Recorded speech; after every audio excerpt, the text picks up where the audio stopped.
Awesome career, an awesome resume, of Firefly, Doctor Who, and I could go on and on, but every single role you've had, you've crushed it. Are there any roles... No, you have to say all of them. I'll just go on IMDb. Keep going. Come on, you can do it. You started it. Oh, Battlestar's my favorite. Anyway. You mean anyway? It's about my career! Anyway. Are there any roles that you regret not taking? Or are there any roles that, from present or past characters that you wish you could have taken? No. Okay, thanks.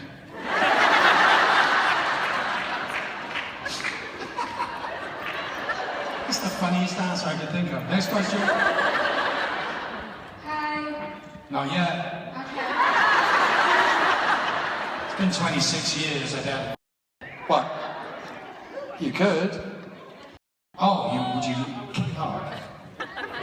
Good to see you. Love you too? No. So? Hey, I'm drawing you a picture, is that what you just said?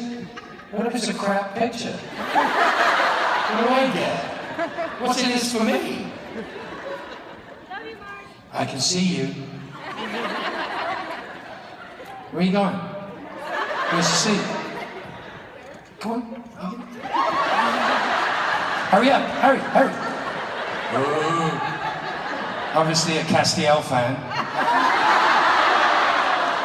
A little slow.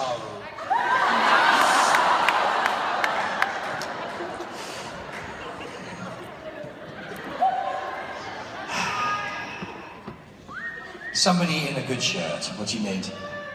What? What do you want? Oh, I'm Taylor, and,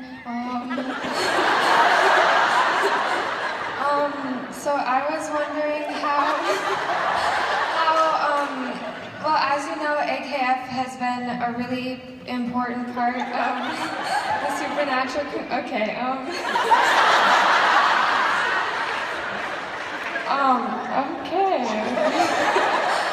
a really important part of supernatural fandoms, everybody's, even if you're not, whatever, lives, and I was wondering how that impacted you, or how you're supporting it and how you connect to it. Sorry, can you ask that again? No. Ah, damn it, they're learning.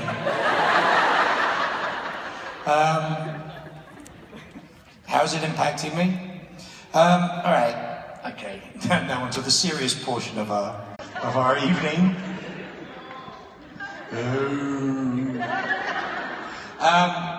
Very proud of my co-stars. Very, very proud of what it is that they do. This is some really disturbing times in the world right now. There's some really crazy shit going on in America and everywhere else. But there's some really, really, really, really, really heavy stuff going on in the world. And it's not a kind and as kind and gentle place as it was, I think, I remember when I was a kid. I think there's been a lot of changes for the worse. And what's been fascinating to me is that this sort of secret thing we do, this fandom thing, for want of a better word, has brought people together in such a fascinating way for me. Although perhaps we're not directly responsible for what is done, the fact that Jared and the rest of my fellow co-stars are willing to discuss and talk about their journeys in life, and it no longer holds the same stigma as it used to, is a massive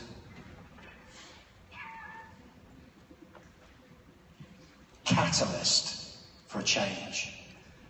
I'm proud of him especially, talking about the issues that we have with mental illness, and it just doesn't exist anymore. You can't go through life without mental illness having some impact on you, be it family members, friends, whatever it is. It's just not going to happen anymore. It's no longer a non-subject, let's put it that way. I'm trying to be careful what I say too. But that being said, it's not the only thing we have going for us. But what I love is that when you put large groups of people together, unified behind a positive thing, the love of a show, the love of an idea about a show, what the show stands for, the fact that it stands for family, the fact that it stands for togetherness in a lot of ways. You know, fighting demons is a very, personally, which I hate the idea of fighting demons personally, but as a concept, it's a very important thing, I think, nowadays. And to watch people come together behind that and use the show and use the meeting points of the show, like these conventions, etc., to come together and help each other is a massively humbling thing. It would be good to do, and we would do it anyway, but the fact that when we do something and we broadcast the fact that we do something, that you guys, even the late ones, get behind what it is that we do and do it. I mean, what Misha does is mind-blowing. I mean, he drives me up the wall. He's the most... It's Misha. I mean, what the hell do you expect, you know? But I can't knock what he does. I mean, we're talking schools and hospitals and helping people and beautiful things that go on. But we talk about all that and look how clever we are, and isn't it wonderful that people who have a little power and influence do the right thing? What I think astonishes all of us is the fact that you guys are so willing to come in behind what we do and push it and drive it to be something bigger and something rather incredible.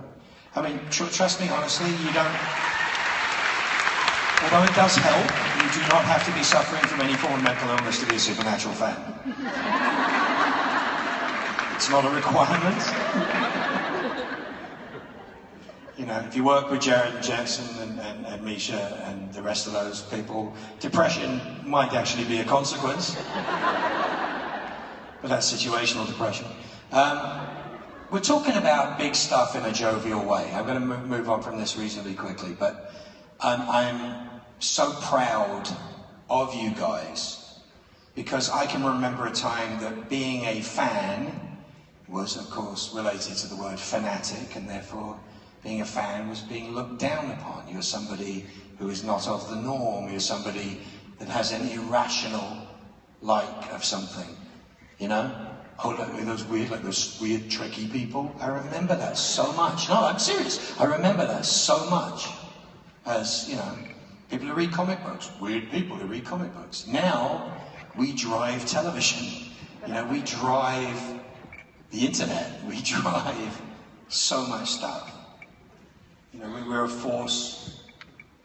Obviously, we're a market force. There's no question we're now a market force, which is fascinating. You guys talk to me about Firefly, and you talk about the shows that you love that didn't continue. And we always feel a bit robbed because Firefly should have continued and it didn't continue. All it was an honest experiment that was ahead of its time. I don't believe Fox had the ability at that time to do what Netflix could do now, or what these other companies can do. CW has its own, our channel has their own, CWC. Delivery systems, they're afraid of the idea of you guys downloading stuff. They're afraid of you guys actually talking to each other and not watching it on a tube of television while watching, you know, ads for Procter & Gamble. You've got to be realistic here. It's that we have changed the way that things are being watched. We've changed the way that things are being absorbed and looked at. And no longer are people who make television shows, that's all they do. All my friends who are writers and executive producers of shows, they write comic books, they make other stuff, they make music. It's so much more combined. So it's almost like the geeks have inherited the earth. And so to tie it all together, I think that we're used to kind of being outcasts as geeks and weirdos. We're kind of used to being on the outside or being on the periphery of norm. And so those type of people, I think, tend to be a lot kinder towards other people who have difficulty than most. And so I see that groups of people who feel different and apart from tend to love to get behind causes and do things and make a change and make things happen. And so I'm proud of you guys for being, first of all, for wearing your hearts on your sleeve and coming out and showing people what it is that you love and what you enjoy. But I'm proud of the fact that you stand up for those that can't necessarily stand up for themselves. Okay.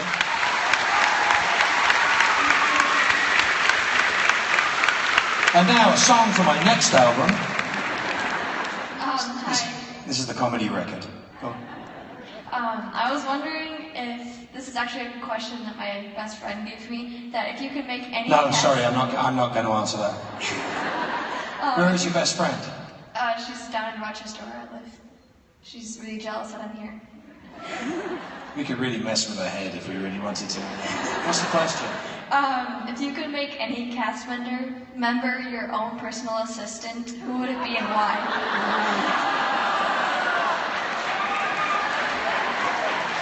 What?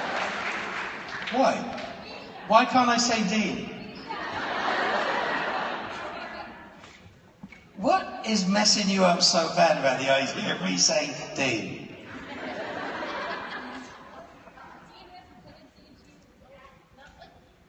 Dean? What do you mean Dean has a tendency to not like me? What's not to love?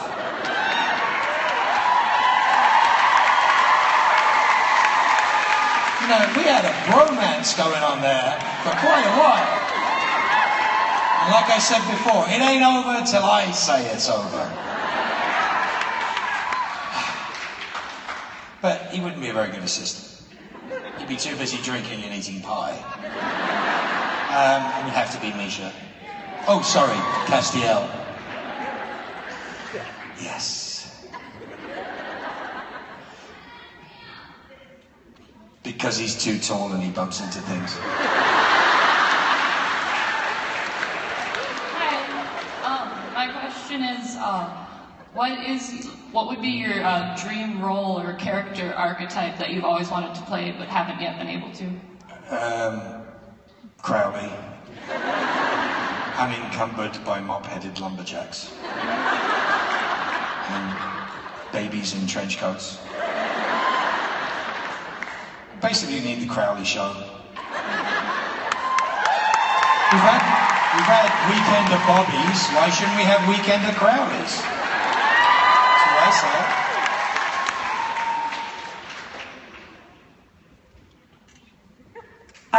First of all, I would love to see at least a 3-story flashback of Dean and Crowley's Summer of Love. Just us running on the beach.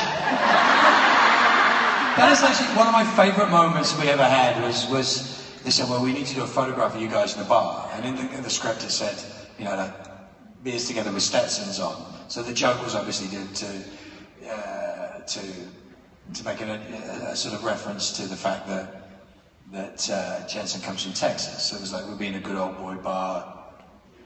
But then we looked at each other and we were about to take a photograph, and we both at the same time said, Jim Michaels! Who is an executive producer on our show, and every single photograph he ever takes of himself, he's doing this.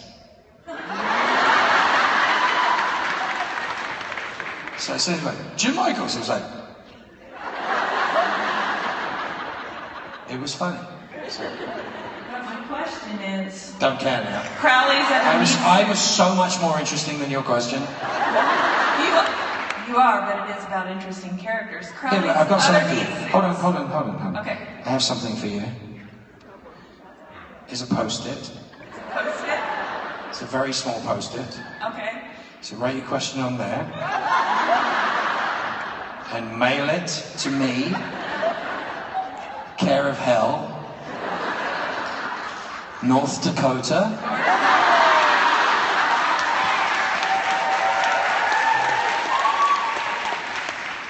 Sorry, did you have something else you wanted to say? Yes. Crowley's other meat suits. I know he's had to have more one, although I'm fond of the one he's in now. Iago or Prospero? What? Other meat suits he may have occupied. No. Or a Victorian burlesque stripper, that works too. Yeah, I think that's just Crowley. And Crowley sees himself as a Victorian burlesque stripper. And we need more naked Crowley scenes, don't we? What do you think, guys? There's not a lot of enthusiasm going on there.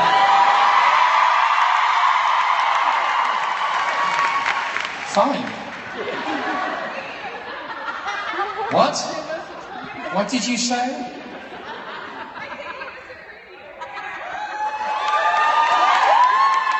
From the safety of the 8th row. Hi, my name is Kirsten. I'm from Iowa. And my question is, we all know what asparagus sold his soul for. What would you sell yours for? Well, there's so much. I don't have a soul. What would I sell my soul for? I don't know. I sell my soul for a piece of pie? How many souls did you have? Drum set. It's like you guys all have the strangest ideas about what goes on in my mind. So twisted. I wouldn't sell my soul for anything. Not a hope. No! I've read the contract. It's shit. You can't win.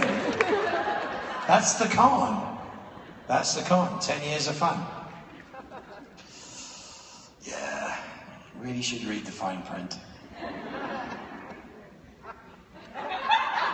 It's really disconcerting that you're walking past a human being and they're looking at a phone looking at you, not looking at you.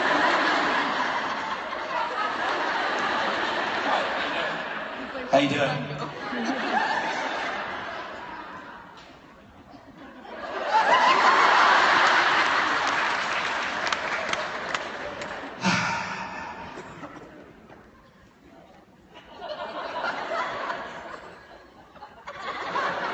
Swallow before you laugh.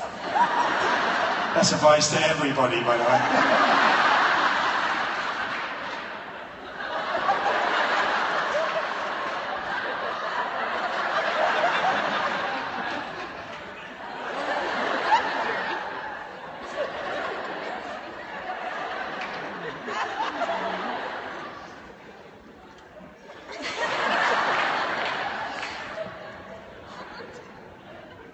What?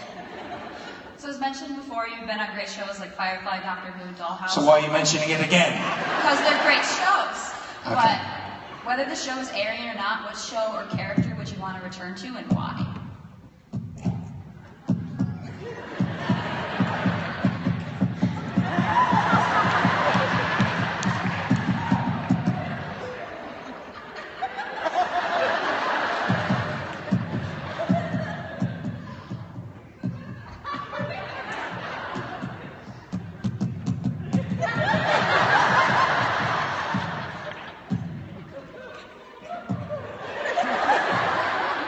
You're still taller than Ruth.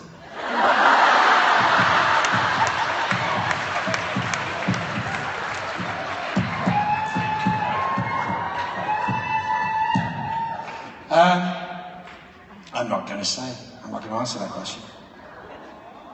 Because if I return to something, it should be a nice surprise.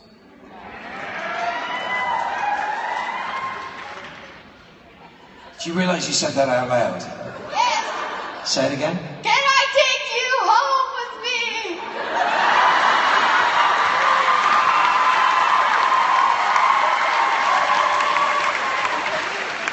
No. Yeah, there's a picture. Hi. I love how when you turn that, you think I can't tell that you're recording. See, you guys are working hard. Keep up the good work. Next question. Hello, my king. Hi. I currently have you in the palm of my hand. That's what she said.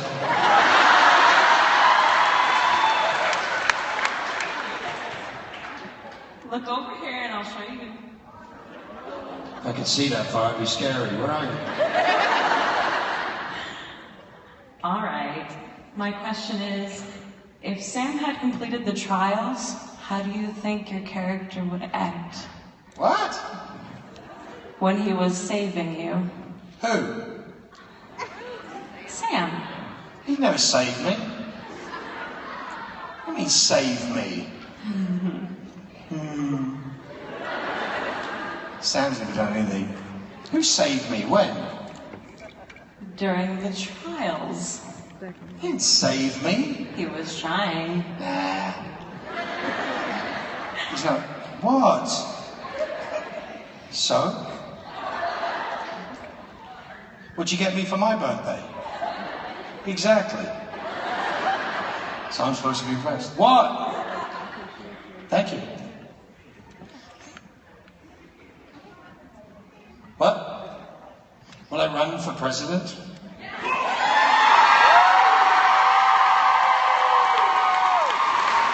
How do you know I'm not already running? But you can't run. God, that was the most weird, delayed laughter I've ever heard in my life. Too late! No. I know, so yeah, what's that? Oh, you got a doll? That's you. Very cool. Yeah. I promise I won't pin any needles in him like a voodoo doll.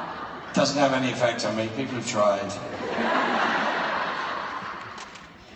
If voodoo dolls worked, do you not think thousands of things would have happened to me by now? Go on, what do you want? My name's Ricky. I'm actually living in North Dakota right now. You're in North Dakota right now? Yes, How big is this room?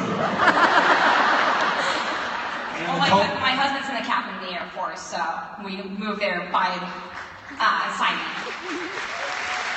But luckily, we're moving to California here in 2 days. You going to what, Edwards? No, he's going to Naval Post School in Monterey, California. Ooh. So, Moving up in the world. well, my question is, what is your favorite prank that's either been on you or you've seen done on set? What? My favorite what? Prank. Prank? Yes. Oh, have I got a doozy for you guys? Oh, bring it. I have a video that I can't post yet because I haven't had time to bleep it. But I played a prank on Jared.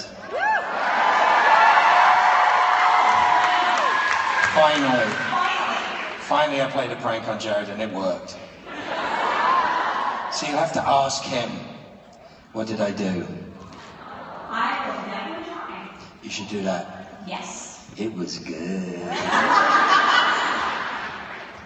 Yep, I'm very pleased. You look very proud of it. I was very proud of it. Took some effort. Did you do a victory dance afterwards? Did I do what? Did you do a victory dance or a victory arm pump? Yes. Actually, Jensen filmed it for me.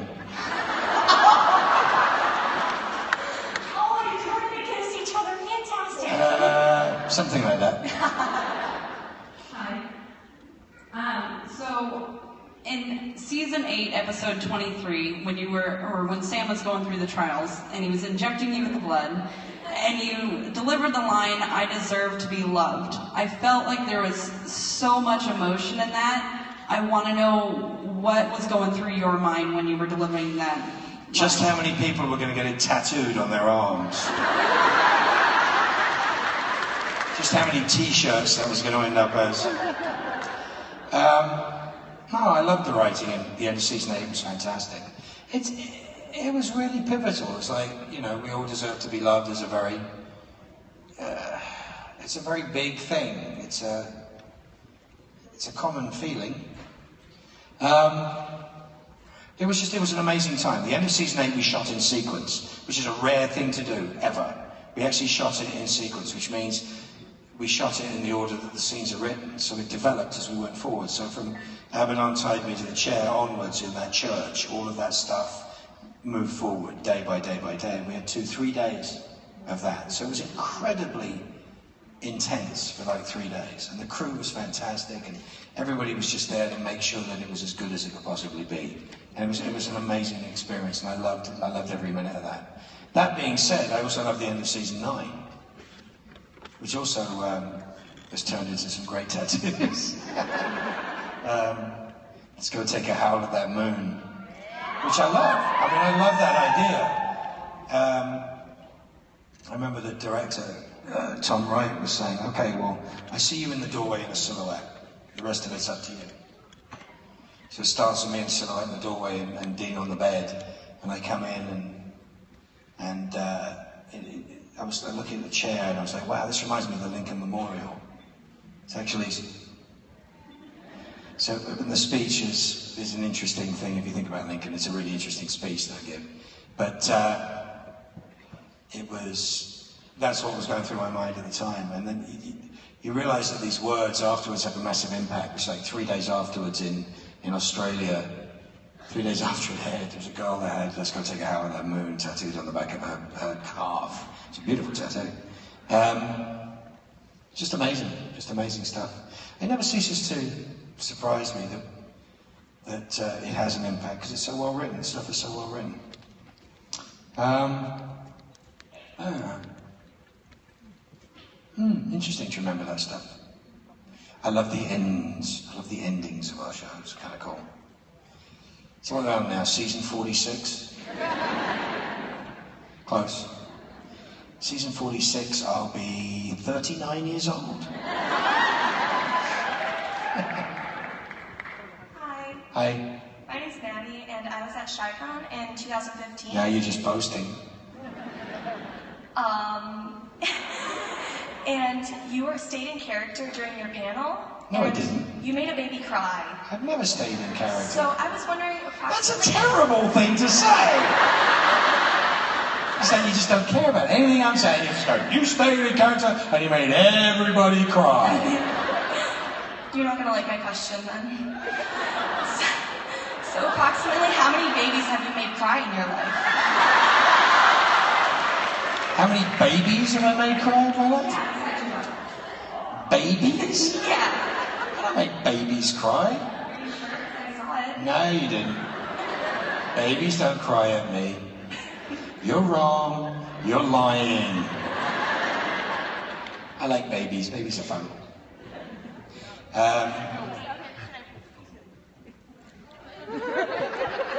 My baby's having a bit of a rough week. She's got a helmet on right now, to which her big brother was like, wow, she looks like Magneto. So Isabella has because the back of her head is a little squishy at one side. So like, let's fix it now so she doesn't have to learn how to comb her hair one way when she's like 13. So, she's a little helmet on. She was pissed. My child does not cry. She cries maybe 5 minutes a day. Put this on, it was like... She was purple, crying, the whole deal. Then took it off, and they went and did some stuff to it and brought it back. The woman walks into the room, she just bursts into tears. She was miserable. But we got her like, I don't know, 8-9 weeks. And see, my brain goes like, what are they going to do, squish her head so it goes into the right shape? It's like, no! You just sort of, you encourage the head to grow in a certain direction. So you hold it nice and snug, and it sort of pushes out the other way. So I'm like, that's not as much fun as like. She'll forgive me when she gets older. Yes. And now Jensen, hey? I like the glee that he took. Oh, you're having a girl? Good luck, buddy. And I'm like, oh, you're having twins? Good luck, buddy. And he got his boy. But yeah, I think it's amazing. It's been an incredible journey. I've been on this show since season 5 as a guest star, and I had no idea that it would turn into this. I had no idea. I've watched the fandom grow, I've watched the family grow, I've watched people having children and coming together, and these shows get bigger and bigger and bigger, and thanks to creation, of course, for facilitating this. It's a remarkable thing, it's a remarkable journey. I've been involved in a lot of other shows that are connected to fans in quite a big way, but nothing's quite the same as this. It really isn't. Worldwide, this is a very, very, very, very special thing. I'm really proud to be part of this. I appreciate each and every one of you, what you do for us, how you come in behind us and support us. I appreciate that so much. Do me a favor, go on to my represent.com site and get yourself a t-shirt if you haven't got one yet. It's all for a good cause. I love you all, guys. I really appreciate what you do. If you're new to this, stick around, you will make friends. You will. There's no way out of it. If you're having a hard time right now, you know the drill. Talk about it. Find somebody, get a hug, get a squeeze. Talk about it. Make it a better week. It's a rough world out there. And all I want to say is thank you so much for my life. Ladies and gentlemen, Mark Sheppard.